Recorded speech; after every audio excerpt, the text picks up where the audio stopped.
हरे कृष्ण। श्रीमद् भागवतम तीसरा स्कंद अध्याय 25 श्लोक संख्या 9, 10 एंड 11। इस आध्यात्मिक जगत में प्रवेश करने से पहले गुरु और गौरंग से कृपा की याचना करते हुए मंगलाचरण करेंगे, ताकि हम जो अध्ययन कर रहे हैं उसका पूरा लाभ प्राप्त हो सके, जो कि है कृष्ण प्रेम की प्राप्ति। वंशी विभूषितकरा नवनीरधाभा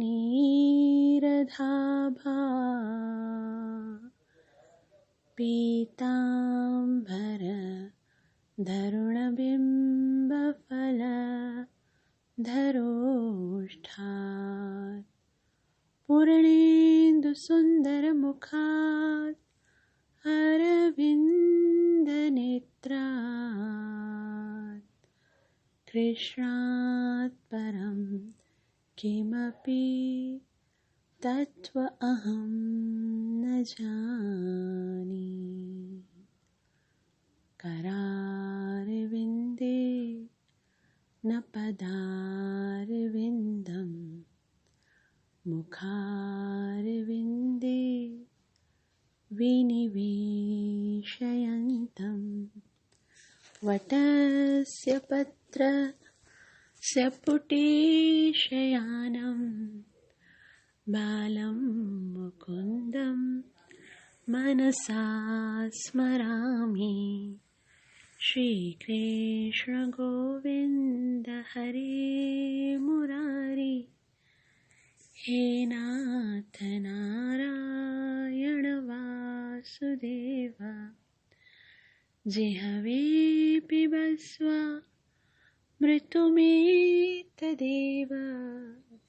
गोविन्द दामोदर माधवेति।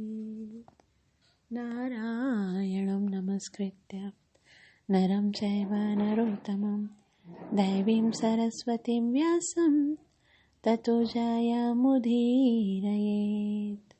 नष्टप्रायेषु अभद्रेषु नित्यं भागवत सेवया भगवती उत्तमश्लोके भक्तिर्भवति नैष्टिकी।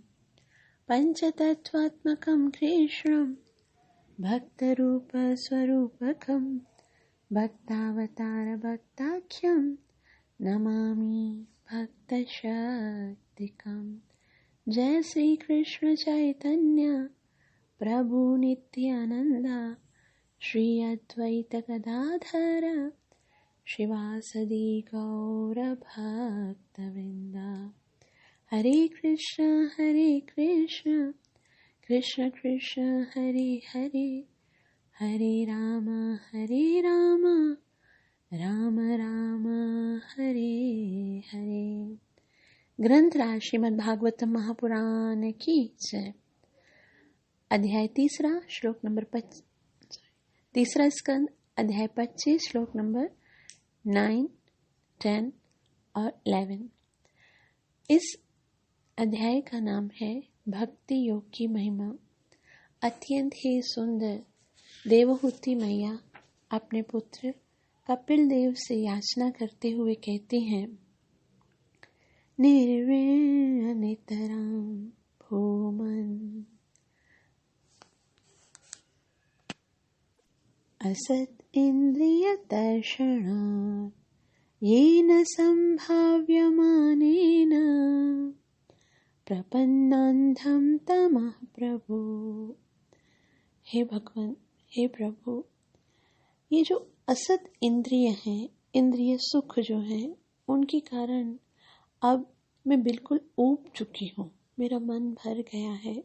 और ये न संभाव्य माने न प्रपन्नान्धम तमः प्रभु, ये जो इंद्रियां हैं वो तो अज्ञान रूपी अंधकार में घरी हुई हैं। इसके फलस्वरूप अब मैं थक गई हूँ, इसलिए आपके पास आई हूँ। तस्य त्वं तमसोन्धस्य दुष्पारस्याध्य परागमा सचक्षुर्जन्मनामन्ते लब्धं ते त्वदनुग्रहात् तस्य त्वं तमसोऽन्धस्य। इस अंधकार को पार करना बहुत कठिन है, लेकिन फिर भी मैं आपकी शरण में आई हूँ। तस्य त्वं, आप ही इस अंधकार को खत्म कर सकते हो, क्योंकि आप सूर्य के समान हो। और सचक्षुर जन्म नामन्ते, अनेक अनेक जन्मों के उपरांत लब्धम त्वद अनुग्रहात्, आपके अनुग्रह को मैंने प्राप्त किया है, तो मैं आपके पास इस अज्ञानजन्य अंधकार को नाश करने के लिए आई हूँ। तो मानो कपिल देव पूछे, माते मैं तो आपको छोटा सा बालक हूँ, मैं भला आपको कैसे इस अंधकार से बाहर निकलने में सहायता कर सकता हूँ। तब देवहूति मैया कहती हैं, य आद्यो भगवान पुंसाम ईश्वरो वै भवान किल लोकस्य तमसान्धस्य चक्षु सूर्य इवोदित। य आद्यो भगवान पुंसाम ईश्वरो वै भवान किल लोकस्य तमसान्धस्य चक्षुः सूर्य इवोदित। य आद्यो भगवान पुंसाम ईश्वरो वै भवान किल लोकस्य तमसान्धस्य चक्षुः सूर्य इवोधस। आप कौन है क्या मैं नहीं जानती। यह आद्यो भगवान, आप आद्य भगवान है, आदि भगवान है। आप भले ही मेरे पास मेरे बालक बनकर आए हैं, परंतु ईश्वरो वै भवान खिला, आप ईश्वर हैं, आप स्वामी हैं। और मुझे इसमें कोई संदेह नहीं है, निस्संदेह आप साक्षात भगवान हैं। लौकिक दृष्टि से भले ही आप मेरे पुत्र बनकर आए हैं, परंतु नहीं, आप मेरे पुत्र नहीं हैं, क्योंकि अब मैं आपको जान चुकी हूँ कि आप वास्तव में कौन हैं। और केवल मैं नहीं जानती हूँ, ईश्वरो वै भवान किला, निस्संदेह सब जानते हैं कि आप भी इस संसार के अंधकार को दूर करने के लिए लोकस्य तमसान्धस्य, संपूर्ण संसार जो अज्ञान के कारण दुखी है, वास्तव में भक्तों ये अज्ञान ही तो है जो हमें दुखी करता है। वास्तव में दुख है नहीं, आत्मा के लिए कभी कोई दुख है ही नहीं, क्योंकि आत्मा को कभी कोई क्षति नहीं पहुंच सकती। लेकिन कभी ऐसा होता है ना, बहुत अंधेरा हो और अंधेरे में अचानक से आपको लगे कि छत से कहीं से कोई सांप आया है, हाँ, तो सब लोग भयभीत हो जाएंगे कि कहीं ये सांप हमें डस न ले। लेकिन जैसे रोशनी होगी और आप देखोगे कि वो सांप नहीं है बल्कि रस्सी है, हम तो खामखा में इससे भयभीत हो रहे थे, तो वो केवल अज्ञान के करे अंधकार के कारण ही वो रस्सी में सांप दिख रहा था। वास्तव में वो सांप था नहीं, वो तो रस्सी थी, वो आपका कुछ नहीं बिगाड़ सकती। उसी तरह संसार का कुछ भी बड़े से बड़ा हथियार या बड़ी से बड़ी कोई मुसीबत भी आपका कुछ नहीं बिगाड़ सकती, है ना। इसीलिए भगवान कहते हैं, नैनम छिन्दन्ति शस्त्राणि नैनम दहति पावक न चैनम क्लेदयन्तयापो न शोषयति मारुतः। ना तो आत्मा को कोई शस्त्र काट सकता है, न अग्नि उसे जला सकती है, न पानी उसे गला सकता है, न वायु उसे सुखा सकती है। अगर जीव इस संसार में दुखी है ना, तो उसका कारण केवल अज्ञान है। इसीलिए इसको अंधकार कहा गया है। लोकस्य तमसान्धस्य, लोक पूरा संसार जो है वो अंधकार में डूबा हुआ है। और चक्षु सूर्य इवोदित, लेकिन आप तो सूर्य के समान नेत्र हो। सूर्य इवो यानी सूर्य के समक्ष समदृश आप उत्पन्न हुए हो। जब कहीं अंधकार होता है, बहुत समय से अगर अंधकार जमा हो जाए, तो उसको खत्म करने का बस एक ही तरीका है कि वहां पर सूर्य उदय हो जाए। अगर सूर्य उदय हो जाएगा तो भले अंधकार कितने ही सालों से जमा हुआ हो, सूर्य के आने पर अंधकार ये थोड़ी बोलेगा कि नहीं नहीं सूर्य, मैं यहाँ पर कितने समय से राज्य कर रहा हूँ, तो तुम्हारे आने से मैं जाऊंगा नहीं। नहीं, अंधकार को जाना ही पड़ेगा। जब सूर्य प्रकाश होगा तो हमें हर तरफ प्रकाश होगा, इसलिए अंधकार समाप्त हो जाएगा। इसीलिए यहाँ पर देवहूति मैया कहती हैं, चक्षु सूर्य इवोदित, सूर्य की तरह चक्षु दे।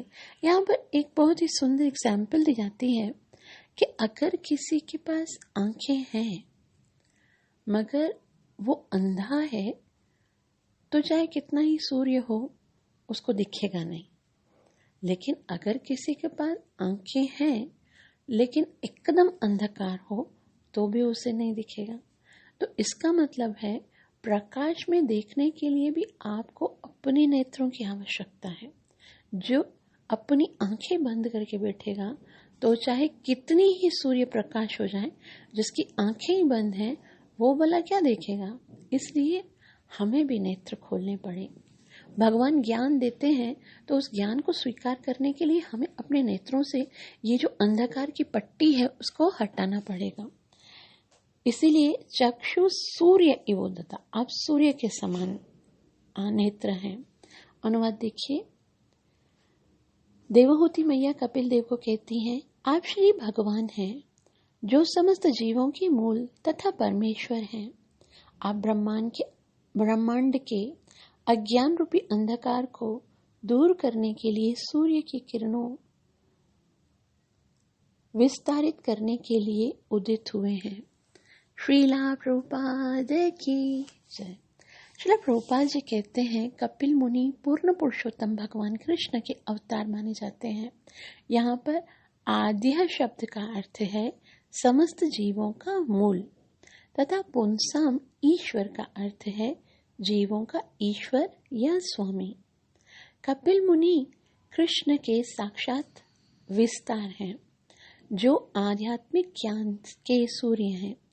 जिस प्रकार सूर्य ब्रह्मांड के अंधकार को दूर करता है, उसी प्रकार जब भगवान का प्रकाश नीचे उतरता है तो यह तुरंत ही माया के अंधकार को मिटा देता है।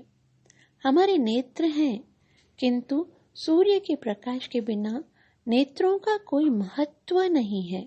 इसी तरह भगवान के प्रकाश के बिना या गुरु की अलौकिक कृपा के बिना वह वस्तुओं को उसी रूप में नहीं देख सकता।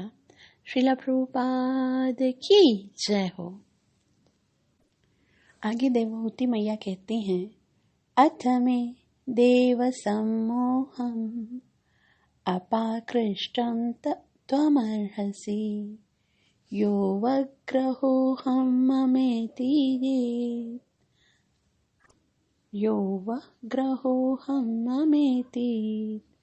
ये तस्मिन् योजितस्त्वया।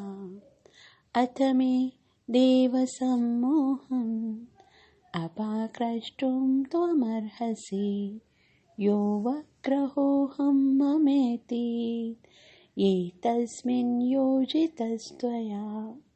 अथ मे देव सम्मोहम् अपाकृष्टुं त्वमर्हसि। अथ का मतलब होता है अब। मैं यानी मेरा, देव हे भगवान, सम्मोह मोह भ्रम, अपाकृष्टुम यानी दूर करने के लिए तुम अर्हसि, आप अब मुझ पर कृपा करिए, मुझ पर प्रसन्न हो जाइए। हे देव, हे अज्ञान घन को समाप्त करने वाले ज्ञान के प्रतीक भगवान, आप मेरे इस अज्ञान को दूर करने के लिए आपका अब प्रसन्न होइए। तो मानो अगर कर्दम मुनि पूछ रहे हैं कि भाई मैं आपके इस अज्ञान को खत्म करने के लिए क्या करूं, तो देवहूति कहती हैं कि बस एक ही कार्य करना है, केवल मुझे आप कुछ ऐसा सुनाइए। वास्तव में भक्तों, केवल श्रवण करने से ही, भगवान के शब्दों को श्रवण करने से, भगवान के विषय में श्रवण करने से ही अज्ञानता नष्ट होगी। केवल अज्ञान नष्ट करना केवल भगवान के शब्दों के द्वारा ही संभव है। और वही शब्द यदि साक्षात स्वयं भगवान प्रवचन करें, भगवान की कथा के अतिरिक्त और कोई उपाय ही नहीं है अज्ञान को खत्म करने का, अज्ञान को समाप्त करने का। अथ में देव सम्मोहम अपाकृष्टम त्वम हरसि, मुझ पर प्रसन्न हुई, मुझे कुछ ऐसा बता दीजिए, कुछ ऐसा ज्ञान प्रदान कीजिए जिससे मेरा अज्ञान दूर हो जाए। तो मानो वो पूछे कौन सा अज्ञान है आपके ऊपर, तो कहते हैं यो वग्रहोहम अग्रहोहम, अभी ये जो मेरे ऊपर भ्रांत धारणा है। अवग्रह का मतलब होता है जो मैं बिल्कुल उल्टे, जो असत्य है उसको ही सच मान बैठी हूँ, इस देह को आत्मा समझ बैठी हूँ। मैं और अहम ममेति यानी मैं और मेरा है।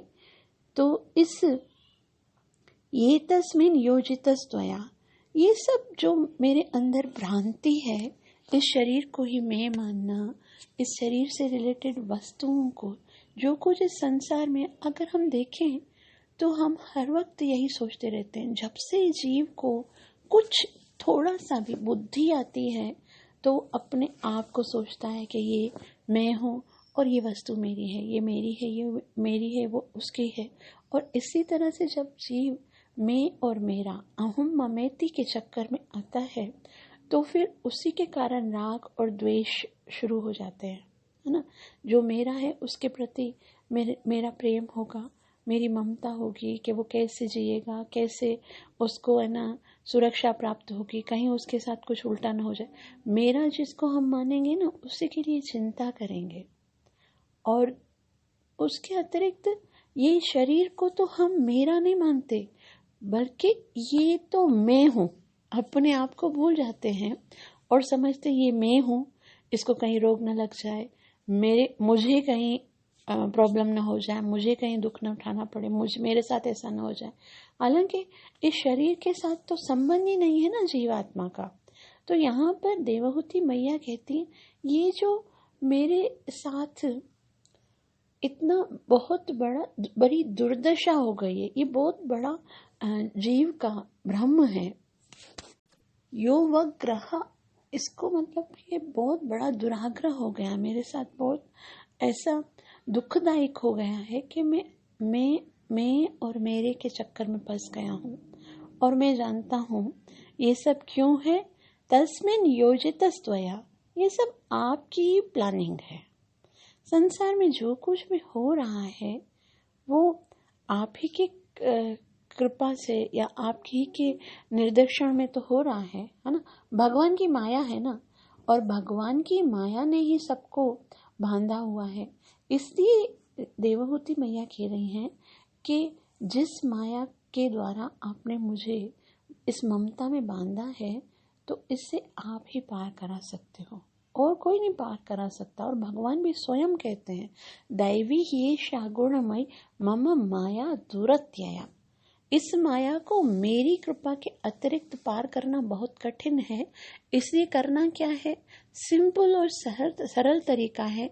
मामेव ये प्रपद्यन्ते माया में ताम तरन्ति थे, जो मेरी शरण में आएगा वही इस माया को पार कर पाएगा।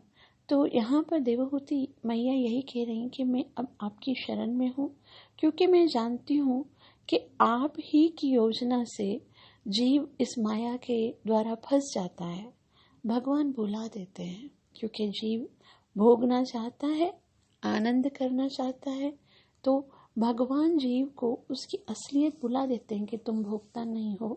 वो अपने आप को भोगता मानता है और उसके उपरांत दुखी होकर जब वो ऊब जाता है, जिस तरह से देवहूति मैया कह रही हैं निर्वीणाम नितराम भूमन सदस असत इंद्रियतार्शनात्, के असत इंद्रियों को भोग देते देते देते अब मैं थक गई हूँ। तो भगवान जीव को पूरा चांस देते हैं, जब तक इंजॉय करना चाहते हो करो, जब तक तुम्हें लगता है कि मुझे इस इंद्रिय तृप्ति से खुश होना है, अब ट्राई कर लो, कोई जल्दी नहीं है। जब तुम ऊब जाओ तब मेरे पास आना। और अब देवहूति मैया कह रही हैं आपकी योजना से ये जो मैं और मेरा के चक्कर में फंसी हुई थी उसको अब आप दूर कीजिए और मुझे उपदेश दीजिए। अनुवाद। हे प्रभु, अब प्रसन्न हो और मेरे महामोह को दूर करें। अहंकार के कारण मैं आपकी माया में व्यस्त रही और मैंने अपने आप को शरीर रूप में तथा फलस्वरूप शारीरिक संबंधों के रूप में पहचाना। श्रीला प्रभुपाद की जय। श्रीला प्रभुपाद जी बहुत महत्वपूर्ण बात बता रहे हैं। अपने शरीर में आत्मबुद्धि का अहंकार तथा इस शरीर के साथ अपनी संगति की हुई वस्तुओं को जोड़ने का दावा माया कहलाता है। माया क्या है? शरीर को मैं मानना और शरीर से जुड़ी हुई वस्तुएं जो हैं उनको अपना अहम ममेती ही सबसे बड़ी माया है। तो श्रीमद् भगवत गीता के 15वें अध्याय में भगवान कहते हैं, मैं हर एक के हृदय में आसीन हूँ और सबों की स्मृति तथा विस्मृति मुझी से है। भगवान कहते हैं, सर्वस्य चाहम हृदि सन्निविष्टो मत्तः स्मृतिर्ज्ञानम अपोहनम च। सबों की स्मृति और विस्मृति मुझसे ही है। देवहूति ने कहा कि अपने आप को शरीर मानना तथा शारीरिक वस्तुओं के प्रति आसक्ति भी भगवान के निर्देशन में ही है ना।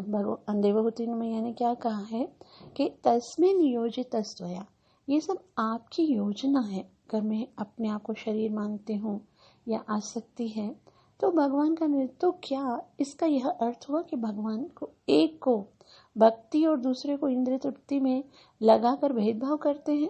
यदि ऐसा हो तो भगवान की ओर से यह असंगति होगी, किंतु वास्तव में ऐसा नहीं है। ज्यों ही जीव भगवान के प्रति अपनी वास्तविक स्वाभाविक दासता की स्थिति भूल जाता है और इंद्रिय तृप्ति के माध्यम से भोग करना चाहता है तो वो माया द्वारा बंदी बना दिया जाता है। श्री प्रभुपाद जी बोलते हैं, ऐसा नहीं कि भगवान चाहते हैं कि आप नहीं हो, मेरी ओर आकर्षित नहीं हो, मेरी भक्ति नहीं करो। भगवान कभी पक्षपात नहीं करते कि एक को भक्ति दें और दूसरों को माया। भगवान यहाँ श्री प्रभुपाद जी बता दें, जब जीव स्वयं भूल जाता है, इंद्रिय तृप्ति के माध्यम से भोग करना चाहता है तो माया उसे अपना बंदी बना देती है। माया द्वारा यह बंधन शरीर तथा शारीरिक वस्तुओं के प्रति आसक्ति के साथ झूठी पहचान की चेतना है। ये माया के कार्य हैं और चूंकि माया भी भगवान की एक एजेंट है, अतः परोक्षतः यह भगवान का कार्य है। भगवान दयालु हैं। यदि कोई उन्हें भुलाकर इस भौतिक जगत का सुख भोग करना चाहता है तो उसे उसकी पूरी प्रत्यक्ष स्वरूप नहीं, उसकी पूरी छूट प्रत्यक्ष स्वरूप नहीं अपितु उनकी भौतिक शक्ति यानी माया के माध्यम से मिलती है। तो श्रील प्रभुपाद जी बता रहे हैं कि भगवान की करुणा ही है, ये कृपा है, क्योंकि भगवान दयालु हैं और भगवान अगर कोई चाहता है कि मैं भौतिक जगत में सुख भोग करूं और इंद्रिय तृप्ति करूं तो भगवान उसे छूट देते हैं। और चूंकि यह भौतिक शक्ति भगवान की शक्ति होती है, अतः प्रत्यक्ष रूप से विस्मृति करने में सुविधा प्रदान करने वाले भगवान ही होते हैं। अब क्योंकि भगवान की शक्ति है और जीव चाहता है आनंद लूटना, तो भगवान मत्तः स्मृतिम ज्ञानम अपोहनम, भगवान बुला देते हैं कि तुम कौन हो। और ये सब जितनी भी शक्तियां हैं, चाहे वो आध्यात्मिक हो या भौतिक हो, भगवान कहते हैं मेरी है। भगवान श्री कृष्ण भगवत गीता 7.5 में कहते हैं, 4 में भगवान कहते हैं कि भूमि आपो नलो वायु खम मनो बुद्धि रेवच अहंकार इत्ययम में भिन्ना प्रकृति रष्टदा। ये पृथ्वी जल अग्नि वायु आकाश मन बुद्धि अहंकार, ये मेरी अपरा प्रकृतियां हैं और इसके अतिरिक्त मेरी एक परा प्रकृति है, जीवभूता महाभूत। तो सब कुछ भगवान के निर्देशन से हो रहा है। निर्देशन भगवान का है, संचन तो वो कर रहे हैं मगर इच्छा आत्मा की है। जीव जब इच्छा करता है, जीव के पास एक ही सुविधा है, क्या? इच्छा करने की। अगर वो भक्ति करने की इच्छा करेगा तो भगवान भक्ति के लिए उसको सुविधा प्रदान करेंगे। अगर वो माया में गिरने की इच्छा करेगा तो भगवान उसको उसके लिए भी छूट देंगे। इसलिए हमारी ये हमारी अपनी ड्यूटी है कि हम क्या इच्छा करते हैं। श्रील प्रभुपाद जी यहाँ पर आगे बता रहे हैं कि अतः देवहूति ने कहा, इंद्रिय तृप्ति से मेरी व्यवस्थता का कारण आप ही हैं, अब मुझे इस बंधन से मुक्त करें। देवहूति ने कहा कि मुझे ये क्यों हो रहा है। तस्मिन् योजित त्वया, अब ये जो यो व ग्रहो हम ममेति, ये अहम ममेति की जो मेरे अंदर भावना है वो आपकी योजना है। इसलिए अब क्या करो, हे देव, अब आप अपाकृष्टुम त्वमर्हसि, मुझ पर प्रसन्न हो जाइए और ये जो मेरे मन में भौतिक आसक्ति उसको समाप्त कीजिए। आगे बहुत ही महत्वपूर्ण और सुंदर बातें श्री प्रभुपाद जी बता रहे हैं। ईश्वर की कृपा से मनुष्य को इस भौतिक जगत का भोग करने की अनुमति प्राप्त हुई है, किंतु जब भौतिक सुख से ऊब कर हताश होता है और जब वह निष्ठापूर्वक भगवान के चरणों में आत्मस्मरण कर देता है तो ईश्वर सदय होने के कारण उसे बंधन से मुक्त कर देते हैं। अतः भगवत गीता में श्री कृष्ण कहते हैं, सबसे पहले मेरी शरण में आ जाओ, तब तुम्हारा दायित्व मैं उठा लूंगा और मैं तुम्हें समस्त पाप कर्मों के फल से मुक्त कर दूंगा। पाप कर्म वे हैं जिन्हें हम भगवान के साथ अपने संबंध को भूल देने की स्थिति में करते हैं। इस संसार में भौतिक सुख के लिए जिन कर्मों को पवित्र माना जाता है वे भी पाप पूर्ण है। उदाहरणार्थ, कभी कभी मनुष्य किसी गर्जमंद व्यक्ति को इस दृष्टि से दान देता है कि बदली में उसे 4 गुना अधिक धन मिलेगा।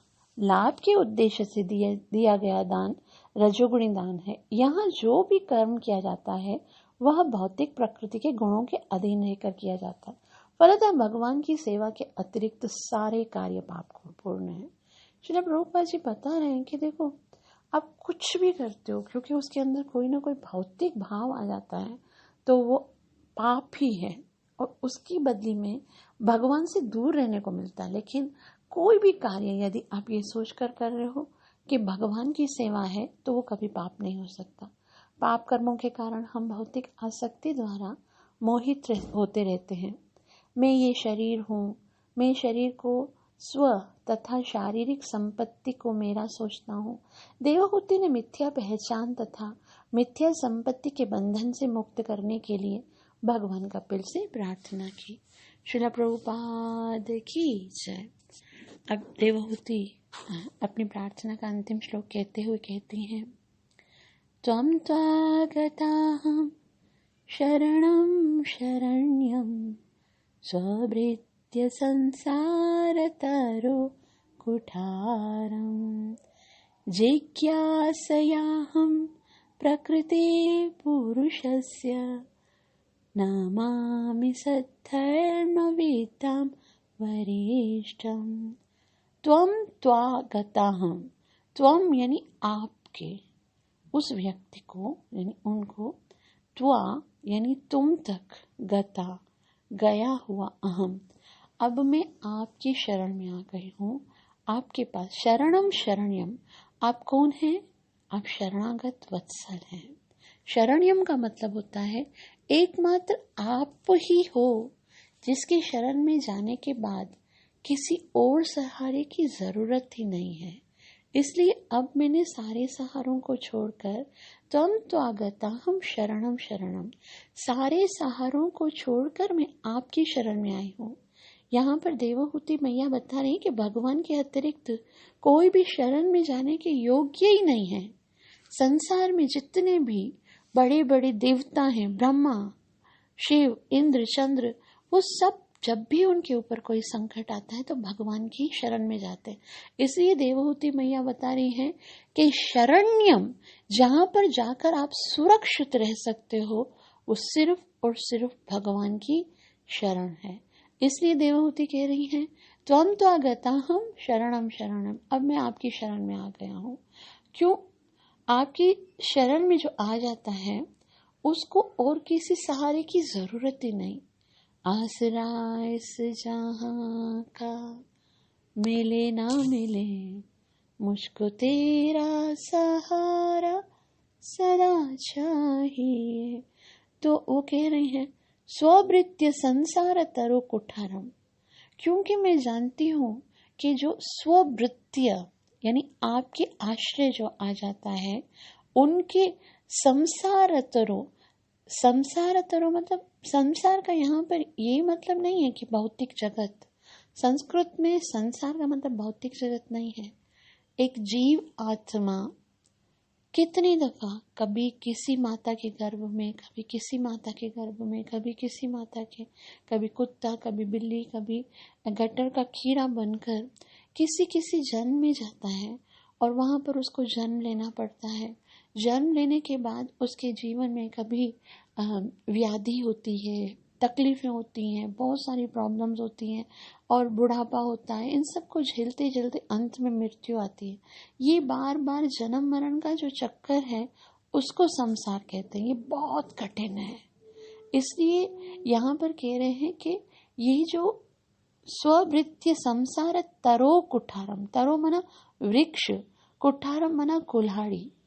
आप तो उस कुल्हाड़ी के समदृक्ष हो कि जो आपकी शरण में आता है उसके संसार रूपी ये आवागमन के चक्कर को आप कुठार से काट देते हो।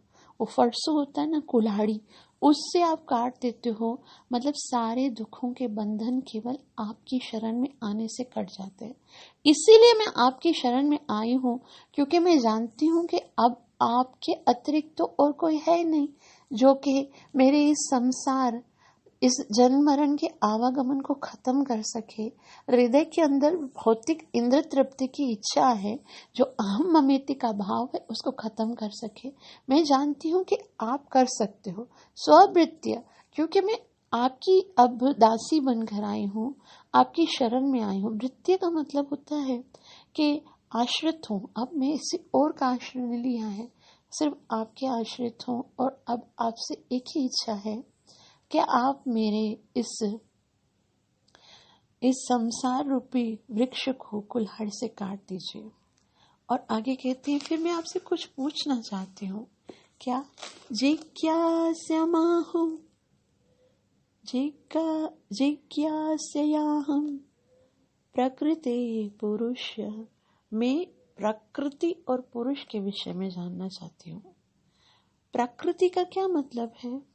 प्रकृति का मतलब होता है ये भौतिक जगत, जो कुछ भी भगवान की शक्ति है इसको प्रकृति कहा जाता है। जो कुछ भी आपको दिखता है, भगवान को छोड़कर जो कुछ भी है वो भगवान की शक्ति है ना। और भगवत गीता में जैसे मैंने बताया कि 2 प्रकार की भगवान की शक्तियां हैं, एक परा प्रकृति है, एक अपरा प्रकृति है। तो इन 2 शक्तियों से मिलकर ही, जो परा प्रकृति और अपरा प्रकृति से मिलकर ही सब कुछ बने। एतद् योनीनि भूतानि सर्वाणीत्युपधारः, जो कुछ भी है उसके लिए भगवान कहते हैं ये 2 शक्तियों से मिलकर बना है। और अहम कृष्णस्य जगतः प्रभवः प्रलयस्तथा, इस जगत में जो कुछ भी है उसका प्रभव यानी उसको उत्पत्ति करने वाला, प्रलय यानी उसको समाप्त करने वाला मैं हूँ।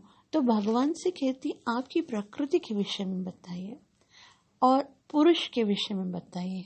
ये बहुत ही सुंदर प्रश्न है। क्यों जानना चाहती है प्रकृति और पुरुष के विषय में? क्योंकि देवहूति मैया जानती है कि पुरुष का मतलब होता है भोक्ता। इस संसार में केवल एक ही पुरुष है ना। पुरुष एक ही है, बाकी जितने भी मेल और फीमेल दिख रहे हैं ना, वो सब भगवान की प्रकृति है। समझ में आ रहा है बात? पुरुष सिर्फ भगवान है, भोक्ता सिर्फ भगवान है, और जितनी भी उस भगवान की जितनी शक्तियां हैं उनका एक ही कार्य है, स्वभाव एक ही है प्रकृति का, शक्ति का, कि वो शक्तिमान को संतुष्ट करे। पुरुष का स्वभाव एक ही है कि वो अपनी शक्तियों से आनंद ले, और शक्तियों को स्वभाव है, नेचुरली उसका स्वभाव ये होना चाहिए कि वो भगवान को संतुष्ट करे, अपने जो सोर्स है उनको संतुष्ट करे। लेकिन इस भौतिक जगत में क्या है कि सब लोग जितने भी मेल और फीमेल, मतलब जो भी भगवान की प्रकृति हैं वो भगवान की नकल करके भगवान के साथ कंपटीशन करना चाहते हैं। वो भगवान को कहते हैं कि आप ही क्यों खुश रहो, आप ही क्यों भोगता रहो, हम भी भोगता बनेंगे भाई, हम भोगता बनकर हम आनंद उठाएंगे। तो इसी के कारण जीव दुखी है। बस सारे दुखों का कारण ही यही है कि जीव अपना वास्तविक स्वाभाविक जो कार्य है वो नहीं करना चाहता। जैसे इस बात हम देखते हैं, शास्त्र बताता है कि शरीर के सारे अंग भोगता नहीं है ना। हाथ, पैर, आंखें, मुख सब काम तो करते हैं, लेकिन भोगने का अधिकार केवल पेट को है ना। जब पेट खाता है, पेट के अंदर जब भोजन डाला जाता है तो वो भोजन सारे शरीर को रक्त के रूप में मिलता है और सारा शरीर जो है वो संतुष्ट हो जाता है। लेकिन अगर सारा शरीर ये दावा करने लगे कि मुझे भी भोजन खाना है, मुझे भी भोजन खाना है, मुझे भी भोजन खाना है, तो फिर शरीर कभी स्वस्थ नहीं रह सकता। अगर कान ये बोलें कि मैं तो सारा दिन सुनता रहता हूँ, मैं तो जरा भी आराम नहीं करता, तो कुछ लड्डू और कुछ ना मिठाइयाँ मेरे अंदर भी डालो। अगर आंखें बोलें कि देखने का काम मैं करती हूँ, तो थोड़ी दाल रोटी सब्जी मेरे अंदर भी डालो। इस तरह से यदि शरीर का हर एक अंग जो कार्य कर रहा है वो यदि ये मांग करने लगे कि हमें संतुष्ट होना है, तो इसके कारण जीव दुखी होगा या सुखी होगा? जो स्वाभाविक स्थिति है उसे हमें स्वीकार करना पड़ेगा। और स्वाभाविक स्थिति केवल इतनी है कि हमें भगवान के को खुश करने का प्रयास करना होगा। और जब जिस तरह से पेट आनंदित हो जाता है, पेट भर जाता है, तो सारा शरीर संतुष्ट हो जाता है। उसी तरह से तथैव सर्वार्हणम अच्युतेज, उसी तरह से भगवान को प्रसन्न करने से ही जीव प्रसन्न हो जाएगा। लेकिन जीव इस बात को स्वीकार नहीं करता है। जीव सोचता है नहीं, भगवान को क्यों संतुष्ट करूं, वो क्यों भोक्ता बने, मुझे भी भोक्ता बनना है। इसी के कारण वो दुखी है। और इसलिए देवहूति मैया कह रही हैं कि मैं प्रकृति और पुरुष के बारे में जानना चाहती हूँ। जिज्ञासयाहं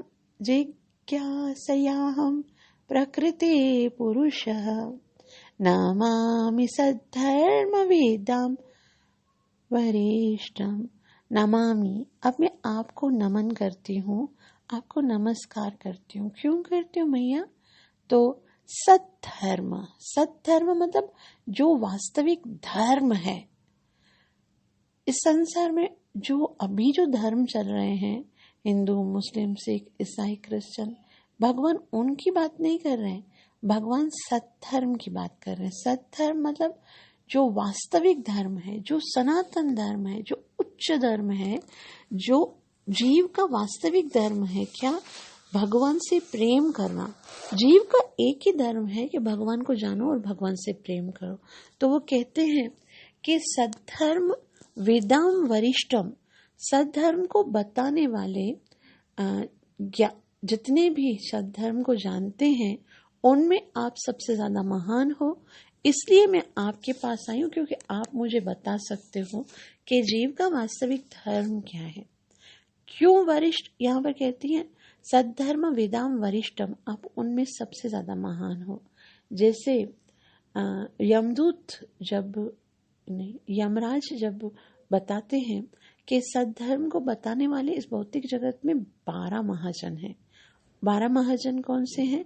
स्वयंभू, शंभु, नारद, कुमार, कपिल, मनु, प्रहलाद, जनक, भीष्म, वयम में। वो कहते हैं कि भाई इस संसार में धर्म को स्थापित करने वाले 12 लोग हैं। स्वयंभू, शंभु, नारद, ब्रह्मा जी, शिव जी, नारद, कुमार, कपिलो मनु। यहाँ पर कपिल देव का भी नाम आया और ये कपिल देव साक्षात भगवान है। इसलिए कह रहे हैं कि दूसरे भी हैं, जानने वाले तो हैं, मगर आप कौन हैं? नमामि सद्धर्म विदाम वरिष्ठम, आप वरिष्ठ हैं। तो इसलिए मैं आपकी शरण में आकर आपसे जिज्ञासा कर रही हूँ, मेरे अज्ञान के अंधकार को समाप्त कीजिए। सूर्य प्रकाश से जिस तरह अंधकार समाप्त हो जाता है, हृदय के अंदर प्रकाश प्रज्वलित कीजिए।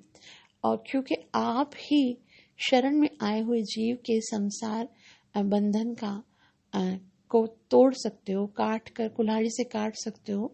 इसीलिए मैं आपकी शरण में आई हूँ और आपको नमस्कार कर रही हूँ। अनुवाद।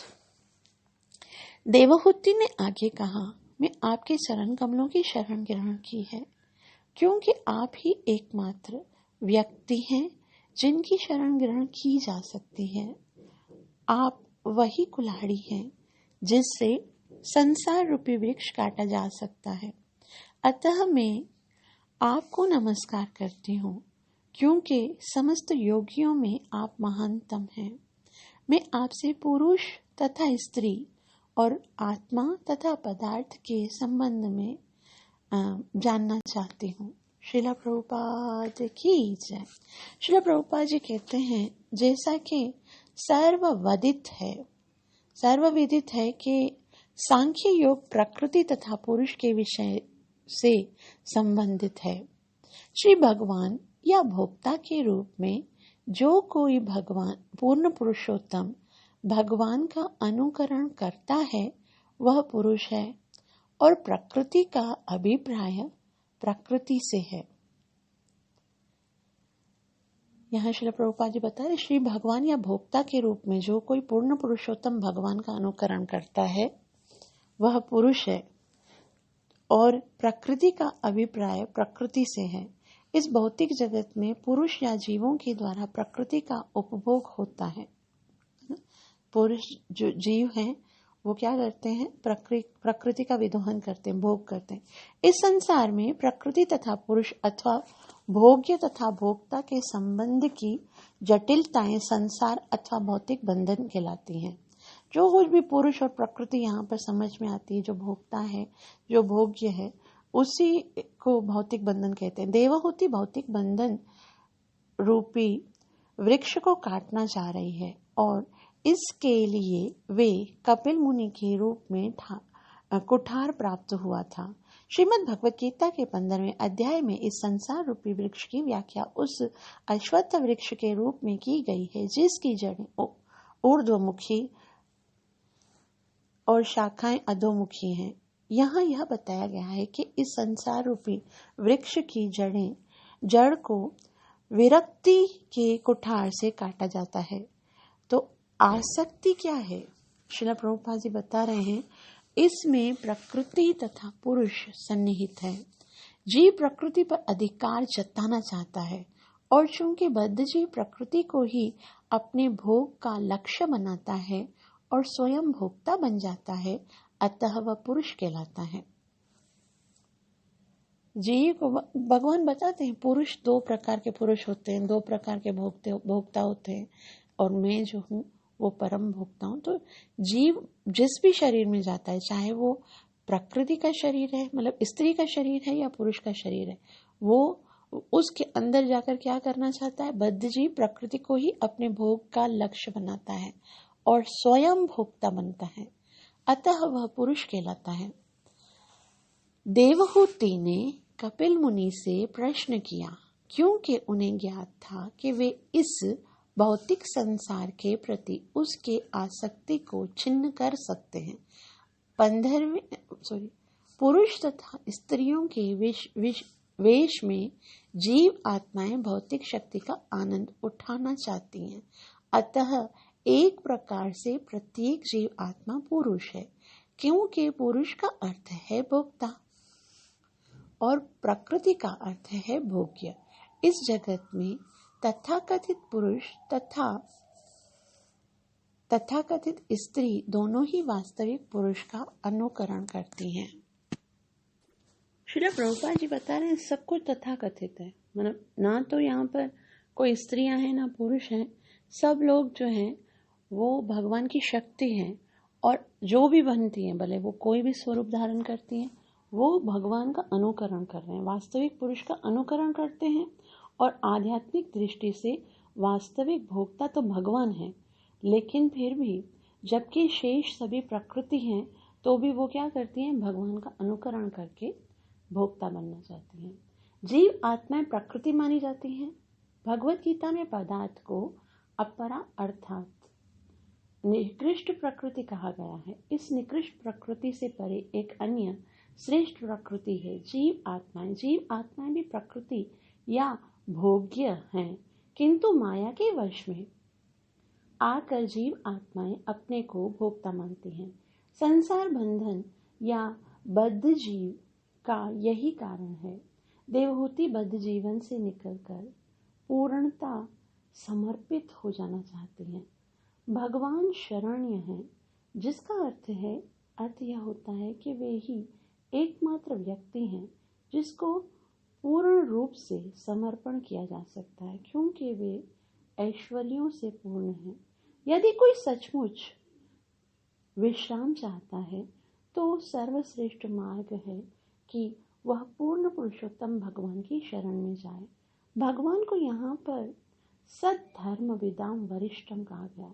यह बताया जाता है कि दिव्य वृत्तियों में सर्वश्रेष्ठ वृत्ति श्री भगवान की प्रेम भक्ति है। कभी कभी धर्म का धर्म के रूप में अर्थ किया जाता है, किंतु इसका वास्तविक अर्थ है वह जिसका परित्याग न हो सकता हो, जिसे स्व से पृथक न किया जा सकता हो। अग्नि की उष्णता अग्नि से विलग नहीं की जा सकती, इसलिए उष्णता को अग्नि का धर्म या प्रकृति गुण कहा जाता है। इसी प्रकार सद्धर्म का अर्थ है शाश्वत धर्म वृत्ति। यह शाश्वत वृत्ति है ईश्वर की दिव्य प्रेम भक्ति में लगना। कपिल देव के सांख्य दर्शन का उद्देश्य विशुद्ध कल्मश रहित भक्ति का प्रसार है। फलतः उन्हें जीव के दिव्य धर्म के ज्ञाताओं में सर्वश्रेष्ठ व्यक्ति कहकर संबोधित किया गया है। श्रील प्रभुपाद की जय। तो यहाँ श्रील प्रभुपाद जी ने बहुत ही सुंदर प्रत्येक शब्द की व्याख्या करते हुए सद्धर्म के विषय में बताया कि ये वो धर्म है जो कि जीव का वास्तविक धर्म है। जिस तरह से अग्नि से उसकी उष्णा को दूर नहीं किया जा सकता, चीनी से उसकी मिठास को दूर नहीं किया जा सकता, तो उसी तरह से जीव का जो स्वभाव है वो क्या है, सेवा करना और प्रेम करना। वो सेवा प्रेम जीव से दूर किया ही नहीं जा सकता। अज्ञानता का कारण जीव जो है वो सेवा और प्रेम का केंद्र बदलता है, लेकिन कोई ऐसा व्यक्ति नहीं है जो सेवा और प्रेम से विमुक्त हो जाए, जो ना करता हो किसी की सेवा या किसी से प्रेम। ये अज्ञानता है। और जब जीव को ज्ञान प्राप्त हो जाएगा तो वो सारी सेवा और प्रेम किसको समर्पित करेगा, श्री भगवान के चरणों में। तो यहाँ पर देवहूति कह रही हैं कि अब ये जो स्वभृत्य संसार तरो कुठारम, ये जो भौतिक जगत का जो फंदा है, जो बंधन है जिसमें मैं जकड़ी हुई हूँ, उसको आप कुल्हाड़ी से काट लो। मुझे प्रकृति और पुरुष के विषय में बताओ, क्योंकि आप सद्धर्म वेताओं में सबसे ज़्यादा श्रेष्ठ हो। तो यहाँ तक देवहूति माता ने प्रश्न पूछे हैं और अब मैत्रेय मुनि बताएंगे कि उसके उत्तर में कपिल देव जी अपनी माता को क्या ज्ञान देते हैं। आप सबका बहुत बहुत आभार। कृपया मेरे लिए प्रार्थना अवश्य कीजिए कि मैं अपनी सेवा और साधना को अच्छे से करूं, हरि नाम के रस का पान करके अपने जीवन को सफल करूं। हरे कृष्ण।